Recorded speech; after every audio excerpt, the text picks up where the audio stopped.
Well, this took some getting on tonight. Don't know what was up with it. This must be my internet, I think. I managed to get on anyway.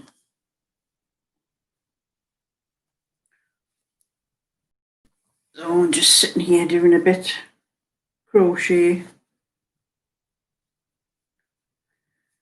waiting for anybody to come on that wants to chat.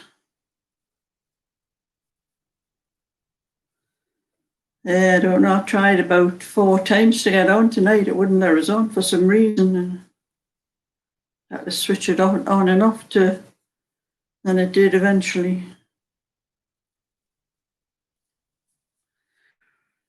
In rotten weather here today. Everywhere else in the country has got nice warm weather, from what I've heard, except here near Newcastle. I thought I was going to do some things out in the garden earlier on. Stepped outside and it was cold. It started raining.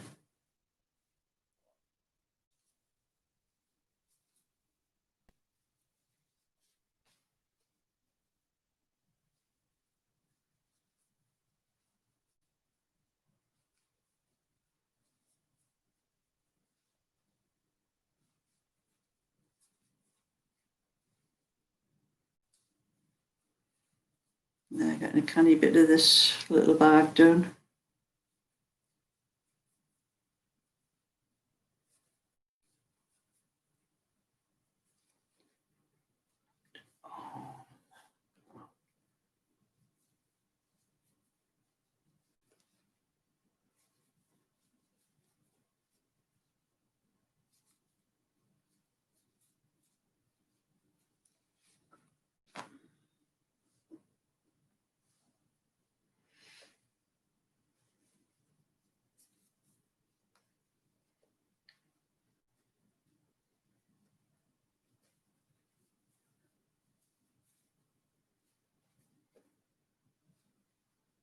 Oh, got 2 people looking. Yeah, wherever they are, they've got better weather than where I've been having. Every time I attempted to go out the door, it started raining. I was going to pull some of the weeds up out of my patio this afternoon, but it started raining heavy just for a short while over soaking the garden. I couldn't get nothing done. Oh, hello, Jeannie. You took your 85-year-old next door neighbour and friend out for a coffee. First time we've been able to do that since lockdown. Yeah, that's nice when you do things like that, isn't it? It's been awful the way things have been, not being able to go anywhere or do anything or even see people that you see regularly. I've got a sister-in-law, she's older than me, so she's probably not far off 80, and she's had to self-isolate because of her illness and that. I used to go up there regular on a Monday to see her, and I haven't even seen her since the lockdown started, you know. Yeah, but we've all got to start wearing masks in the shops from Friday, I think it is, isn't it? I don't fancy that. They're rather stifling, but I suppose you've got to do it to protect other people, haven't you? I have 2 friends. I've got a friend I usually see on a Thursday as well, and she's the same. I haven't been able to see her either because I don't know whether they're allowing people like that to see friends and that now. But there's another one I haven't been able to see for weeks. We just phone each other and talk on Facebook and things like that, you know. Yes, I don't know where it'll all end either. I was supposed to go on holiday in May. I want to go to Corfu, I've got some friends, we're all going together. We're just booking flights, and we were just going to book flights, but it was just before this all started. We were waiting for the prices for the flights coming down. And it was just as well because we hadn't booked anywhere, so we didn't lose, we didn't have to wait to get our money back. But my friend's texting me today and she says we might be going in September. I think she's living in hope, but I can't say we're going there in September. I think it's a bit, I doubt whether we'll be going anywhere this year.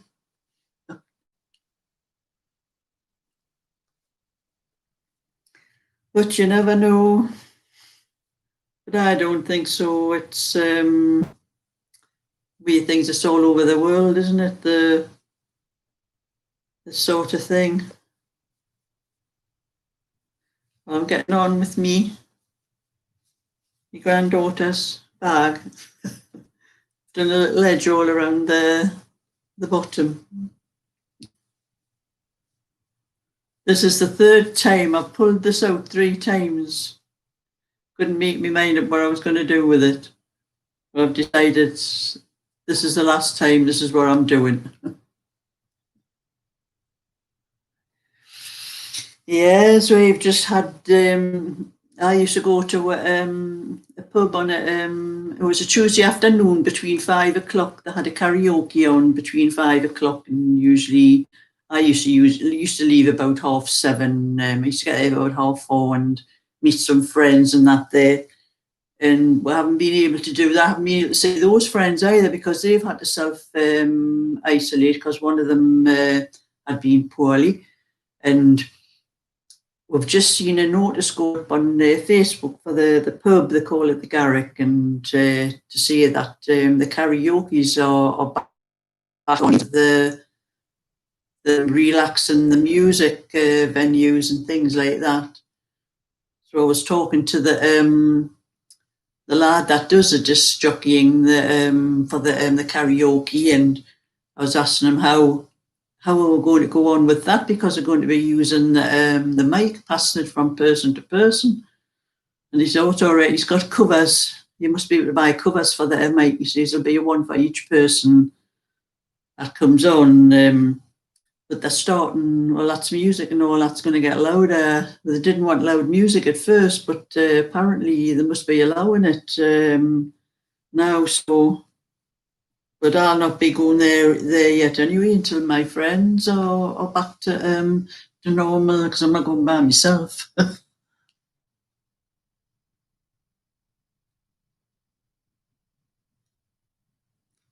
Oh, it's just a small village you live in, like. It's where I live. It's called Backworth, and it's like a type of little village, and there's just, even before the lockdown, there was nothing going on. We either had to go into North Shields or Whitley or into Newcastle for entertainment. I think I went into one of the it was a little local club at the Christmas, I think it was. Yes, Christmas. And it was Christmas Eve, and there was 2 people in that pub. I had to walk out and go along to some other one further along, and there wasn't many people in there. And people just don't do what we used to do years ago in the pubs. It's just not the same as it used to. We used to go. I was first married and was a lot younger and that, and we used to go out, and when we used to come out in New Year, we used to go first footing round people's houses and just take a lump of coal with us, and that's what you did. You were first footing in somebody's house, and the piece of coal, I think, was to bring them luck. There's nothing like that ever happens now. Life is just not the same.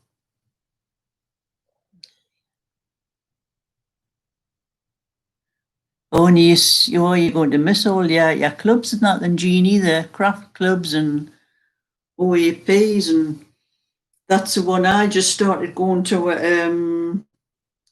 It's another pub away from where I live. I started taking my neighbour daughter call, I started taking her up with me, and it was in the afternoon, and we had it was one of those pubs that had carveries and that in. We got, I think it used to cost us £8. We got a carvery, and then there was bingo, play your cards right, and all sorts of games like that, roulette game things, and well, that was all included in the £8. And we used to get little prizes, and they were all old age pensioners that went there. Now and again, there was some younger ones. So when the kids were on holiday, they came in with the younger ones came in with the kids probably coming in with their mothers or their fathers into the place, and the kids really enjoyed it. You know, that's the kind of thing. It's just a simple thing, but it's fun, you know. But even that's very, very few. And my other friend, who the one I go to quiz nights and that, well, when I go to her, I have to drive, because it's a 25-minute drive where she lives and where we go to those places. So I only have a couple of shandies when I'm out, because I can't drink, and then nearly all. And they know that the girls in the bar know that I'm driving, so I can't even taste the beer that's in the shandy. It's mostly lemonade. And she started to want to come to this carvery thing that me and my other friend were going to. So I said I would pick her up and take her. And on that first Tuesday that we were supposed to go, that was when the lockdown started. So she never got to it. I was looking forward to it myself, but that stopped as well. I don't know if that's going to start again, because with them being all old age, it could be quite a while before that's picked up again. Like, I was at my granddaughter's yesterday. I took a scarf down there I had finished knitting for her, and she was happy with it. And I got my dinner there on it, with my granddaughter on a Sunday with the grandkids, and she rang me earlier in the day, in the morning it was, and because I don't usually go down to about 2:00, but she said that Craig, her partner, was going to take the oldest boy, Frankie, who's 8, to football. They do football on a Sunday. And did I want him to pick her up instead of me driving down myself? So I thought, okay, then you might as well pick us up. So that's what we did. Well, when it was time to go home, it was about 6:00. I'm saying, all right, oh, trot, everybody. And I'm standing, I'm saying to Craig, how are you, Craig? What? You know, you me driver the day, like, oh, I forgot. I'm waiting. I says I should have took my own car. Oh, you were due for coach outings, Cornwall, and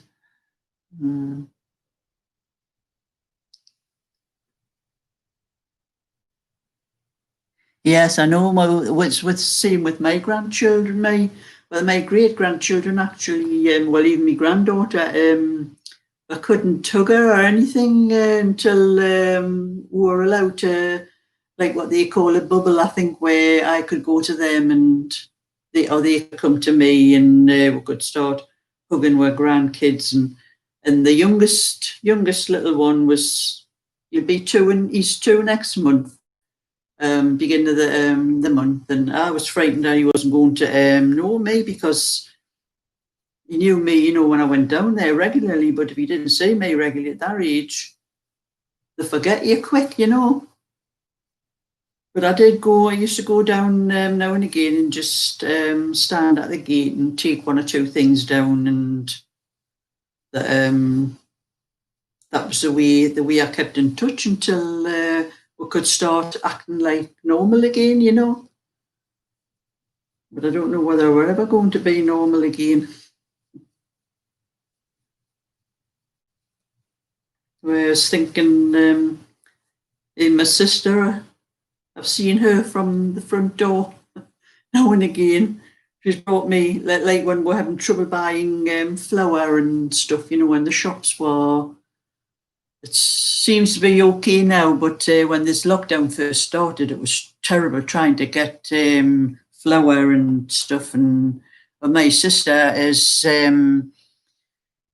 she's younger than me, but she goes, she shouldn't have been doing what she was doing, but she was going around getting, as she said, getting all the shopping in for the old people and that, And I'm saying to her, my sister Linda, I'm saying, Linda, we are old, She says, I don't care, I'm not staying in the house. So whenever she went out, if she saw any flour anywhere, she'd grab a bag for me and bring it. And we were talking, I think the last time that she was at my house before the lockdown, just talking about when we were kids. And she said, you remember that? She says, that Sunday. She says, when my mum and dad forced you to take me with you, because she says, you never wanted to take me anywhere with you when we went out. I says, I know, because I says, you were a little so-and-so. Everything was always, I'm going to tell me mum. That's what she used to say. And we were just laughing about it. And she says, what happened? She says, when my dad shouted at you. And I says, my dad shouted. She says, she says, they made you take me with you when you were going somewhere and you didn't want to take me.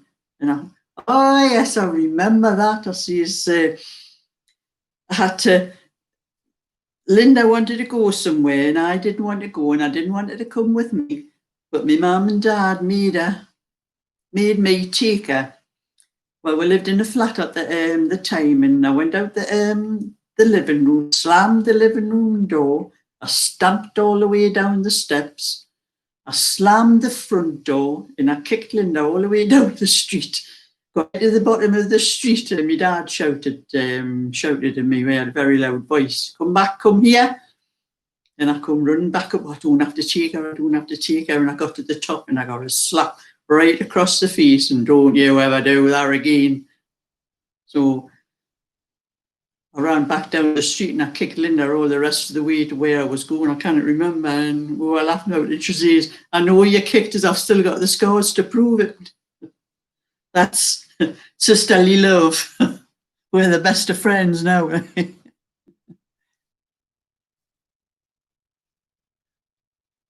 Oh, you are lucky if you keep stocking. Well, I managed with the flour with what I had, and but I mean, I wasn't doing any more than what I normally do. I like a few scones and like an odd cake and pie and things like that.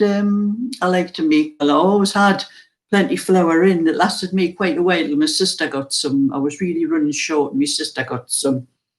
And then when I make my scones, I like a bit of baking powder in, help them rise. When I couldn't get that either, it was all over. But my sister managed to get it.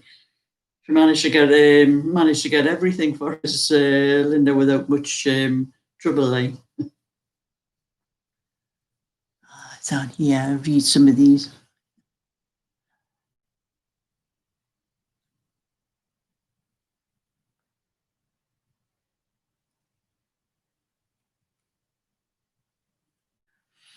Oh, your son lives far away as well. Yeah, I've got two sons. One lives in Leeds and the other one lives in Worksop. I've got the other son still lives here.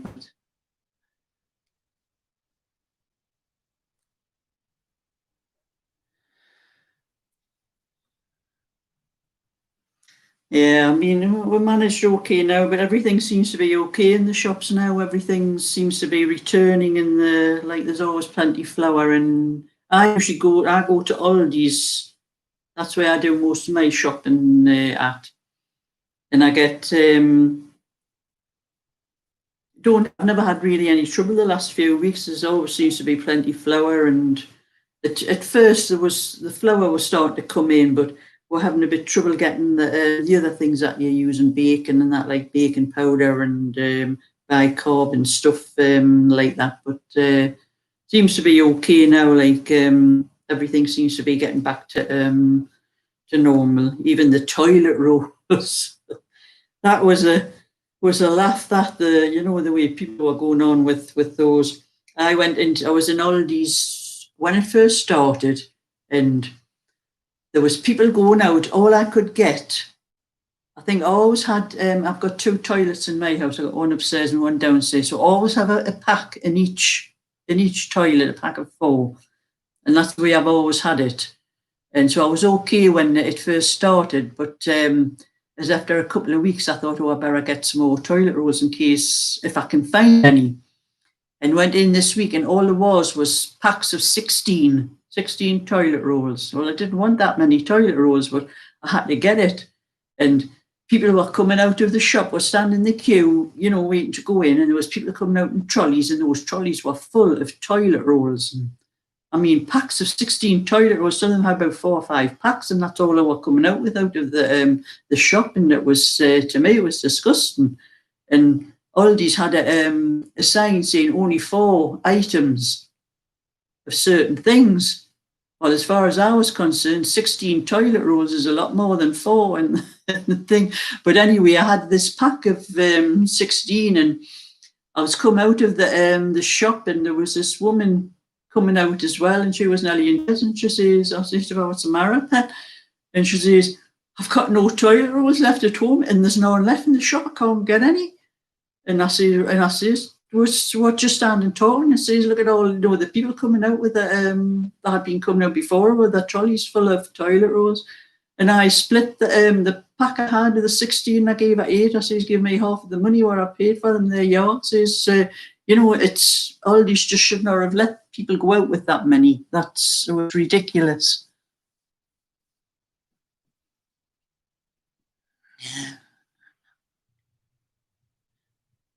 Yeah, that's what trouble was everywhere, eh? Yeah, they started selling in Aldi's. They started selling the big sacks. I don't know how much was in them, but I mean that amount. I would never use that amount in the month of Sundays. But my granddaughter was she rang me up and she's saying, all I could get was plain flour. I couldn't get any self-raising flour. And I told her, I said, add some baking powder to the flour. I said, I'm not sure. I think it's about a teaspoon to a half a pound. I haven't got any baking powder. And she was lucky my sister had been up and had brought 3 little tubs for me, so I had to go drive down and give her a tub to add to a flour. I says the young these days, they don't know how to go on. They don't realise that's how powder used to be at one time. It wasn't. You had to add baking powder to it to whatever you were making to raise. I've got a niece and lives in Australia, and she sent me a photo the other day, and her father was my cousin. Actually, she's like not her niece. She's like a second cousin, I think. Her father's my cousin Norman. His name is. Unstable. I thought they were saying something not right with it. But she sent me a photo of he's got dementia, and she sent me a photo. She had been to see her father, and there was a couple of photographs. She was wanting to know if the photographs were my father, because there was a little girl and a little boy on one of them, and a fella and a sailor. So she knew my dad was a sailor during the war and that. And she's wanting to know if that was my father and was I the little girl. Well, this was a little blonde. I mean, I knew it wasn't me just looking at her. It wasn't my father, like. But there was this little blonde girl on the photograph. So I texted her back and I told her, I says, it's not my father. I says, it's not me either. I says, no time in my life was I ever blonde. So I don't know who it is. I says, it must be some relation to your dad. I says, but you cannot find out. She was looking at the old photos, but you can't find out who they are because he doesn't know who they are with his dementia's too far advanced now and that. And I'm looking through all my old photos to see if I could find any photographs that I recognised any. And then I did find some. And it turned out the fella in the sailor suit was her grandfather, and she didn't recognise him. But she didn't know him very well, but I still don't know who the little girl and boy was on the photograph. Probably some of my other cousins I've forgotten about.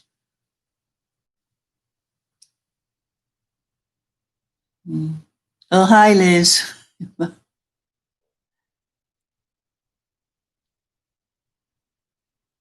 And Costco would be a good place, isn't it? That's You get stuff cheaper there, don't you?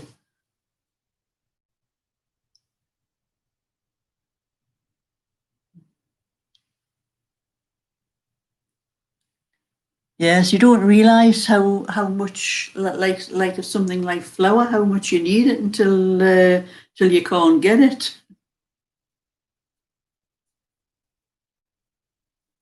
Did I managed? I was making things and taking them down for me granddaughter when she couldn't get any flour and that. I was using what I had and doing them scones and little cakes and things for the kids, you know. But it was on Sunday for me dinner, and the youngest little one, like I'm saying, he's not quite 2. Before my granddaughter put the dinner out and all that forward, he had been looking on his mum's phone, and he had been watching Thomas the Tank Engine on the phone. And then when she come to get him to sit him up, put him in his high chair, there was hell on, was screaming and doing his nut, and you had to send him up to his bedroom at the finish. And I says, sure, don't let him have your mobile phone. I says, next time before dinner time. They're terrible. This little kid at that age, you then switch the television over if he's watching something on the television. They're the master of whatever's on. The terrible kids these days with the other two with their iPads and never take their eyes off the iPads. I'm glad there was no things like that when my kids were little, because they had more imagination and they could do more things, and then they were always outside playing. The kids these days just seem to be on their iPads, don't they?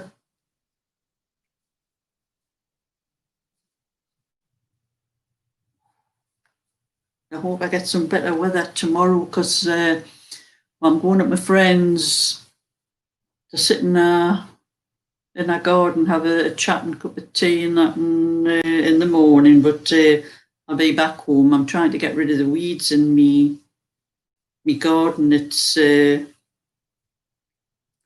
rain and that we've had. They're just going wild, you know. And I had a part down there. My granddaughter's partner had helped me dig a part over last week, and I managed to plant some potatoes. But before I could do that, there was a path and there was a lot of bricks along the path to keep the soil from coming over onto the grass, and there was those weeds, the dandelions with the tap roots, and so I was having to took all the bricks up and got rid of all the weeds and that before I put the potatoes in that, so I could get rid of the weeds better. And then I've got a large patio as well it's got squares in there. I dig over to put flowers in and things like that. And there's a lot of weeds coming up between the paving, and that's what I wanted to do today. But with the wet weather, it's always the same. But whenever there's a heat wave or lovely weather, it's very rare we get it up here in the northeast. It's nearly always down south. It's usually I can message my son who lives in Yorkshire, and one lives in near Worksop, and he'll say, "Oh, it's lovely here, you know, and it's freezing up here." I had to put my cardigan on this afternoon because it got really cold in the house. In fact, it was cooler in the house than it was outside.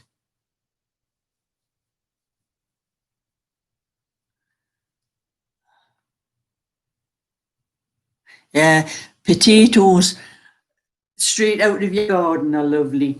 I've been eating me lettuce out of me garden lately when I have salads and that. And my granddaughter had tried to grow some. She had put them in one of those long pots, you know, that you put flowers and that in. And she said to me the other day, she said, "Well, we had some leaves off the lettuce, but they tasted horrible," she says. So I went out in the garden to have a look at them, and they were just shooting straight up. I says, "I'm going to seed, man, Cheryl." I says, "You'll have to pull them out. They're no good now, man." So you've got to plant them every so often, so you've got enough to last you, you know. my beetroot's coming on all right. I might put a little bit more of that in because that'll grow until about October. Like. But our growing season up here in the northeast is we don't have as long as what you down south have, because you get better weather the start of the year than what we get. And your summer's a lot better than what we do. Usually by September the summer's finished here.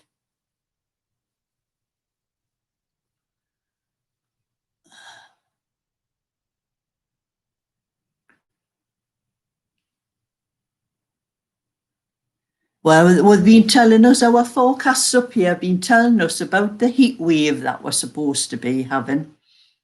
And we've never had any of it yet.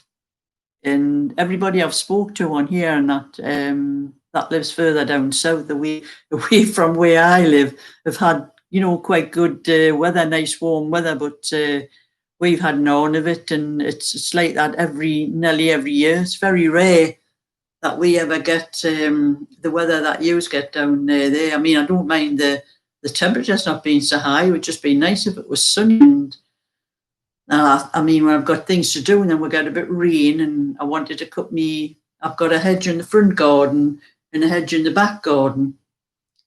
And the one in the back I'd done there a couple of weeks ago, it's not so bad, but the one in the front's growing again. But as soon as we get some rain, it makes it wet, so I kind of cut it.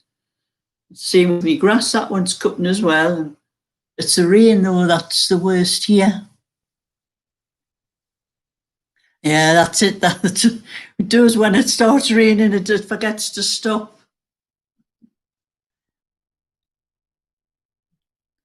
Well, I would have been out in the garden the day if it hadn't been for the rotten weather. We're going to have, according to the app on my phone, we're going to have some sunny weather tomorrow morning. And it's only going to be about 15 or 16 degrees in the afternoon. It's going to be cloudy. So as long as it doesn't rain, I don't mind, even if it's a little bit cooler, as long as it doesn't rain, I can get out in the garden.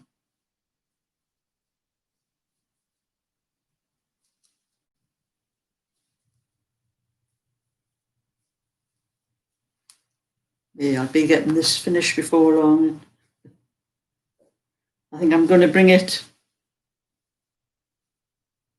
up the sides and then put some handles on at the top and then give it to my granddaughter for whatever she wants to do with it. When I finish this, I may get back to some of my own stuff that I've got to do.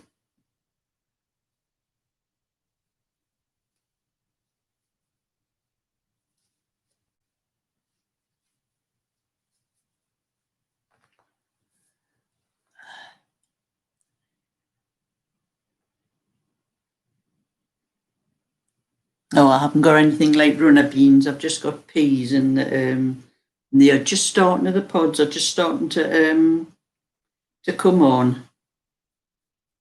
But I've had some little pots of seeds and flowers and things. I've had them in a propagator in my outhouse, and I had some. It's getting a bit late for some of them, but I had was Livingston daisies, I think, and some other kind, and they were just coming up. They were ready to start to get ready. I could put them out into the pots and that, and they've been disappearing out of the little pots in the propagator. And I think there must be something in the compost stuff that's in there that must be eating them, because the Livingston daisies are like the fleshy type of stems in that they have on. So I think this must be woodlice or something like that in the. So I'll have to get them out and what's left of them. And I had some. I was planted some more brisha for next year. I had them all down under my hedge, all down the space under my hedge, and I'd lost a lot of those the last couple of years. So I planted some of them, and they've been disappearing as well. I don't know what it is with everything I grow. Like, used to be rabbits at one time. Looks like it's insects and things in the soil now. Like.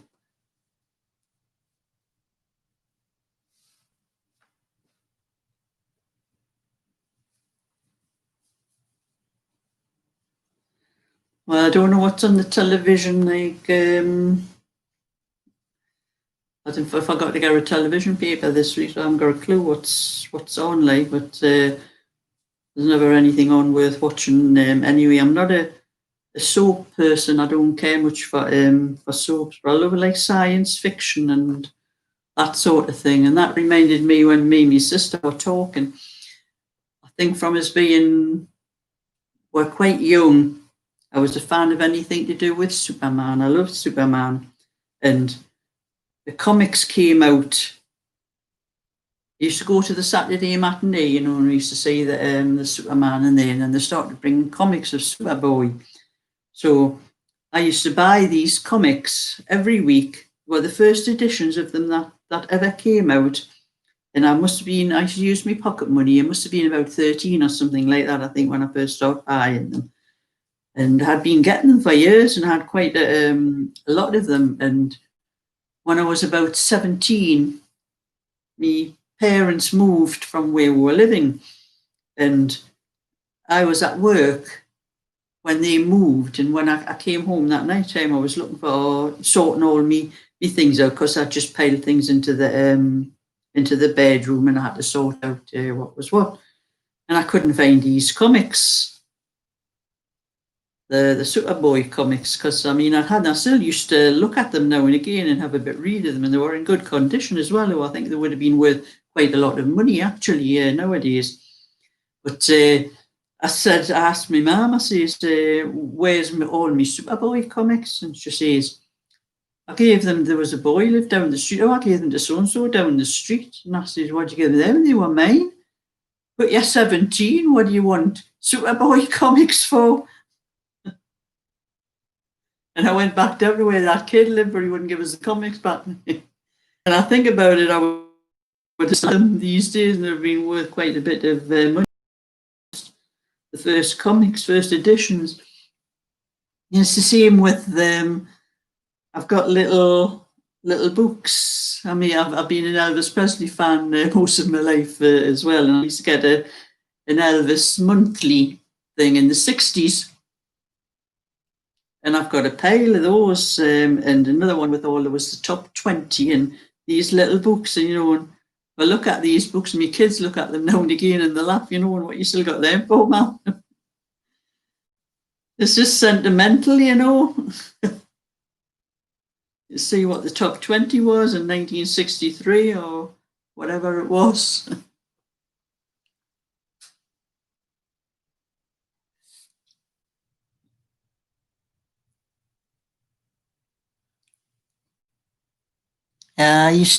Me strawberries I used to make jam with me strawberries, and I used to, what I didn't use, I used to freeze and then used to make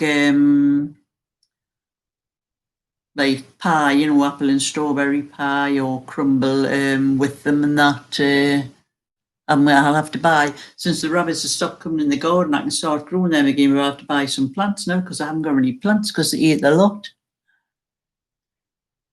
Yeah, we'll get mice as well. There was one time I had got a load of soil. It was from outside the garden. We had where I live. I've got there's a cycle path, and then there's a lot of trees, and there's a railway line. Well, beyond the railway line, there used to be a scrapyard, and it closed the scrapyard because there's houses not built there now. But when the scrapyard was there, the scrapyard closed, and people were using it for dumping anything. And I used to walk around. I had a dog at the time, and used to walk around that way with the dog and that. And somebody had dumped a load of soil in there. So me and my husband we had a wheelbarrow each because I had two wheelbarrows. We're taking a wheelbarrow out, crossing. There's a crossing over the railway lines, and we're crossing over the crossing and going into the old scrapyard and collecting all this soil and bringing it back to the garden. While I was sitting all the soil and piling it up because there was stones and things and that, to get it sorted out. And there was a mound of it, and I went out one day. It was later on. I was going to use the soil for carrots and that, and I dug apart, and I used the spade to to start taking the soil and putting it into the trench I had made. And there must have been a little mouse had made a nest in the middle of it, and I picked the whole nest up, and there was the little babies and everything I had thrown into the soil. And I watched this mouse. It wasn't a normal grey mouse. It was a bunny little thing. It was brown, and it had seemed to have bigger ears. And well, I watched it anyway, but it came out where I had just left, where I had put the nest into the where I was going to plant the carrots and that. And I don't know how many babies it was, but it was there, and it was taking them out one at a time and hiding. At the time, I've got a great big like rhubarb patch, and it was taking them all, and it was hiding them under the babies under the leaves on the rhubarb. And then after it got them all out of there, it took them somewhere else one at a time, and it was taking them and putting them somewhere else. And it was funny watching what they were doing. I felt sorry like what I had done, but I didn't realise it had made itself a nest in the middle of the soil that I'd sieved out, probably because it was nice and soft. And but that's get things, and we get hedgehogs as well. And when I used to go out walking with my dog now and again, I used to see foxes. We used to get foxes, and the dog. Where I lived at the time, there was just coal heaps and everything, so I didn't need to have them on the lead because we're just going around the heaps. If you seen a rabbit or a fox, he was away like a shot and could never catch him. He used to have to go home, and he used to come home when he was finished chasing them. You'd hear him whinging at the back gate a couple of hours later. That's where I miss having me dog, but at my age, well, when I had the dog, my husband was alive as well, so he was here, who wanted to go anyway. The dog was never left by itself. There was always one of us here, and I liked having the dog because I got out for walks and that. But I'm out here, there, and everywhere now, so I couldn't get a dog now. But the granddaughter's partner once keeps asking me, when you get a dog, will you look after it if you want to go anywhere? Few last words. We're not having another one. We had to have him. I think he had cancer, something like that. We had to have him put to sleep. The one we had before that, he got cancer as well. We had to have him put to sleep. It's awful when you have to do something like that, and it puts you off ever getting anything like that again,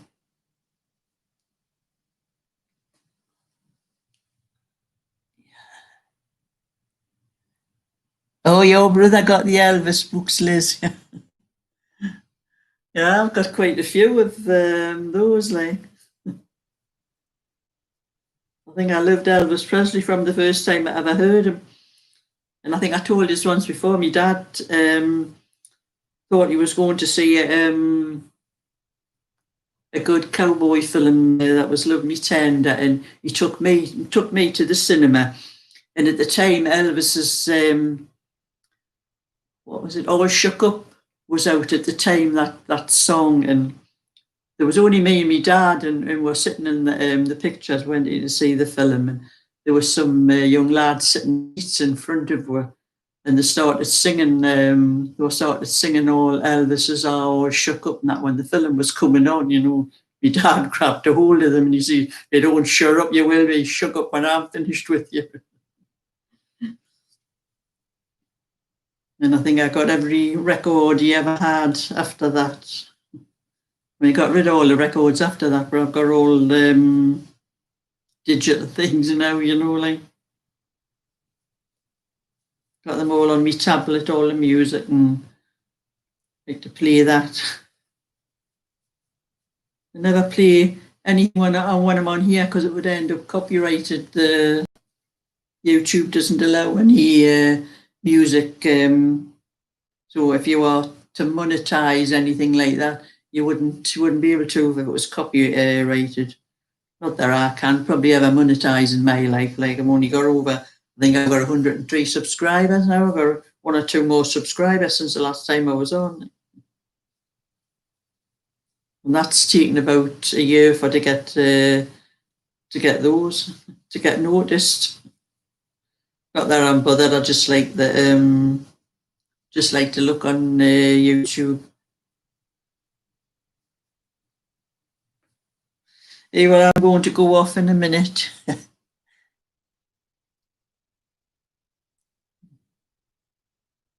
Oh, you had Border Collie. The one I had, he was a cross with a Border Collie, and the one I had before that was another cross with the Rough Collie and a Border Collie.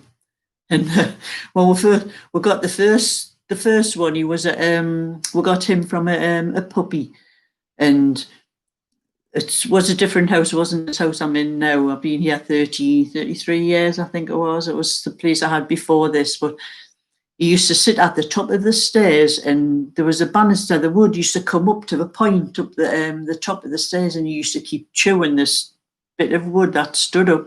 He used to chew, and somebody said, "Put some mustard on." He says, "That'll stop him from chewing it." So that's what I did. Only Kim, they called him this dog, only Kim loved mustard, didn't he? And made him chew it all the morning. So that was a waste of time. And he was a right little devil. He had, when we moved, he was about 9 months old. He was still just a puppy when we moved on to this estate. And we had the fence in the back was just one of those, those ones that they're tied up with wire. And it wasn't very high.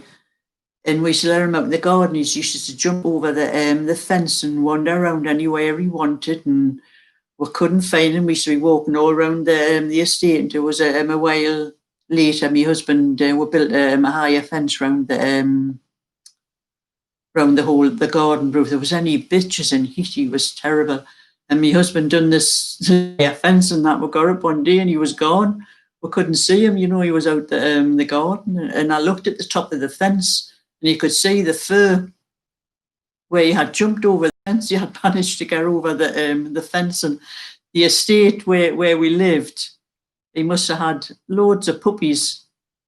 And people used to invite him because they liked him, they liked the look of him, and they used to invite him into their garden when their bitch was in heat. We never ever got one. I wished I had, but he was a terror, that one. And the other one we got was half collie, half the black and white collie, the Border Collie, and half, I don't know where else he was, but he was a lovely natured dog. He was a rescue. We got him, he was a rescue dog. And he was a lovely natured dog.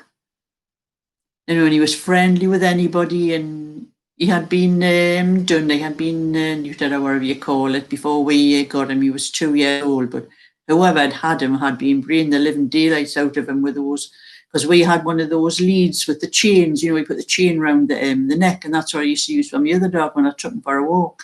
And when I got that lead out to take him for a walk, when we first got him home, he shot across the room and he under the table and he was shaking and cowering and he wouldn't come out.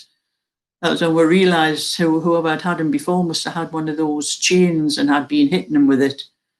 And I had to get I bought another kind of lead, one of them stretchy things, that rolled up inside the handle, and he was okay after that. Went out for a walk with him, but he was very quiet and placid, and he had been really badly treated, and it took him quite a while to trust us, but he did in the end. And he was very loyal. He was he wasn't like me other dog. He didn't disappear because he wasn't interested in bitches.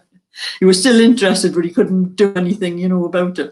But he didn't have the same senses that the other one had, because I used to take him for the first one. I used to take him for a walk around the tracks, and there used to be a certain track up along by the railway lines, and there used to be a crossing. It wasn't a proper crossing. It was all the kids coming from school had made this crossing over the railway lines to get back onto the estate, onto our estate.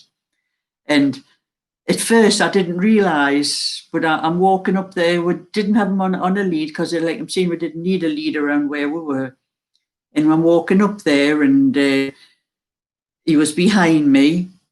And when I turned round, he was gone. He was getting slower and slower as we're walking away. And I realised after a while where it was. He knew where this crossing was, and he knew there was a bitch in heat somewhere. So he was straight away over the crossing onto the estate. And I used to walk around the estate to have a look to see if I could see him anyway, because I knew if there was a bitch in heat, he'd be sitting outside their garden or somewhere. And that's where I used to find him. And a lot of people after a while started to getting to know him. And I gave them my telephone number, and I said, if he's ever sitting outside your gate, I says, ring us, will you please, and come and get him.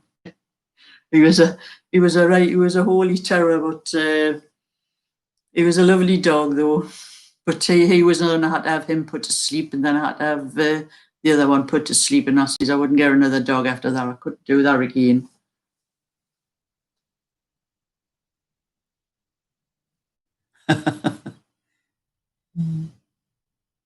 Yeah, that's what mine could. He could get over the fence, no trouble at all, until he started getting older. Oh, you're still doing your Halloween blanket, yeah.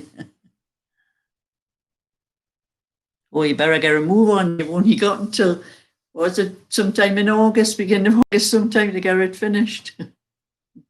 I like this stuff I'm doing with, because it's dead thick. And you seem to get a long way when you're doing it. When I'm knitting crocheting with the other stuff, like I'm doing a run from my sideboard, and it's a lot finer, and you seem to be on all night, and you only get a little bit like that done, across this 50 stitches. That's all I've got on doing it, and you never seem to cover anywhere, But this stuff, it's very quick when you're doing it, when it's thick. But this hook's so big, it's starting to make me fingers ache, because I'm keep rubbing it against the side here when I'm putting the yarn over, and it's starting to make. I've got arthritis, little bumps and things on this finger, and it's rubbing against the side of it.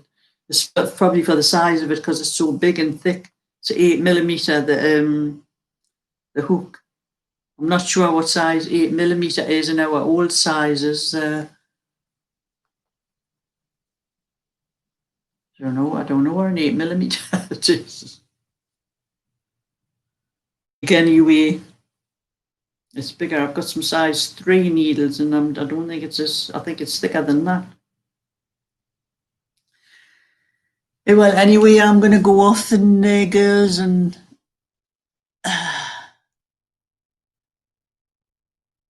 we'll have a chat again some other time. There might be some more people on some other time. I never know what's the best time to come on. In turn, I tried 7:30 today, but I don't know whether it was my connection, because a little note thing kept coming up on the screen before, saying that my connection was unstable. And I'm with Sky, and it's supposed to be Sky Fibre. And I noticed something when it's these like little video things that you do when you go live.